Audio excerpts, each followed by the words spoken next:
Hello guys, this is your medical esthetician and psychological first aid provider Len, at good news po sa ating mga tropa sa PNP dahil alam naman po natin na balitang-balita ngayon na ipinagbabawal na po sa kanila ang pagkakaroon ng tattoo. So, they need to declare sa pamamagitan ng affidavit yung kanilang mga tattoo, and based din sa balita, dapat walang may expose na tattoo kapag suot nila yung kanilang uniform. Ibig sabihin, kung full sleeve po yung tattoo ng isang pulis, is kailangan po yung mga na-expose nga or kita kapag sila ay naka-uniforme ay tatanggalin or ipabubura nila.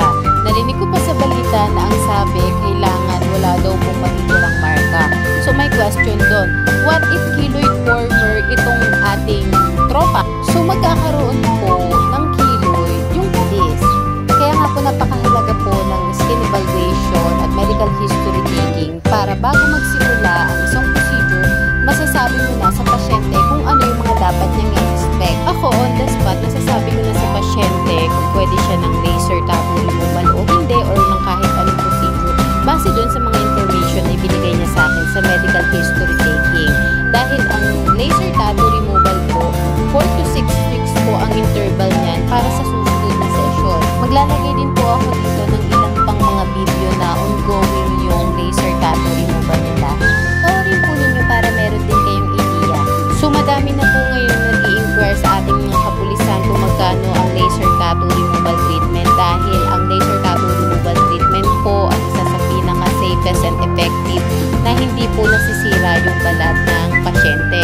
Pero syempre, depende pa din po yan doon sa kung gaano ka-equip and well knowledgeable yung gagawa. Kaya po sa mga bayani nating pulis, kung gusto po ninyo na makakuha ng malaking discount at the same time mode of payment na magaan para sa inyo, isend nyo lang po sa page yung clear picture ng inyong tattoo, specific size ng tattoo, length and width using po ng inches ng ruler, and si Lord na po ang bahalang mag-bless po sa inyo. So maraming salamat po. God bless everyone.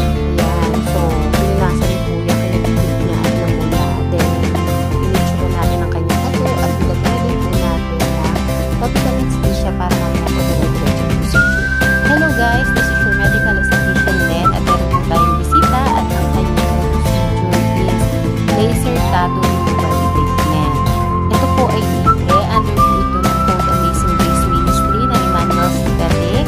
At sabi ko na po sa ating pasyente ang mga bagay na dapat niyang malaman, ang mga bagay na dapat niyang i-expect, at ang mga bagay na dapat na hindi niya ginagawa during, before, and after the procedures.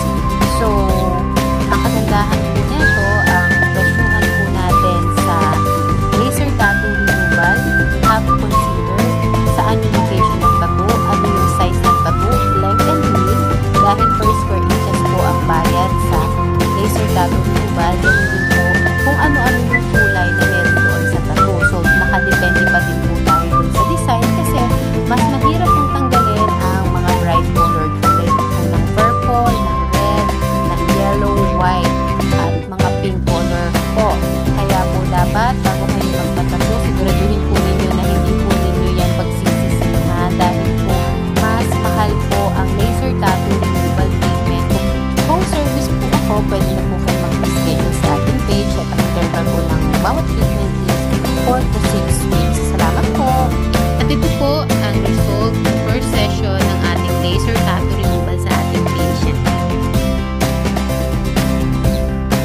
Hello everyone, this is your medical esthetician Len, at ito na po ang second session ng ating laser tattoo removal treatment under Code Amazing Grace sa ating kaibigan.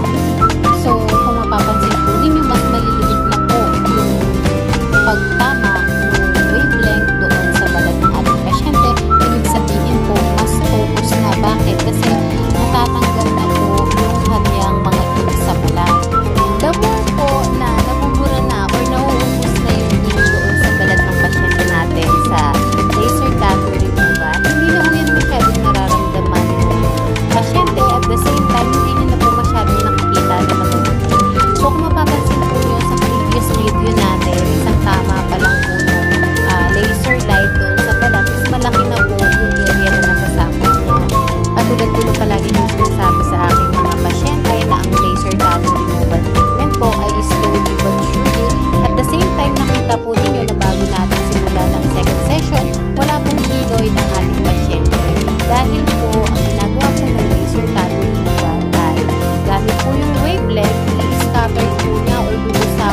po ang mga pagkakatiwalaan po natin pagdating po sa ating mga balat ay yung mga well knowledgeable and equipped po. Dahil po ang balat po ang pinakamalaking organ ng ating katawan, which is integumentary system po. Yan po ang unang protection po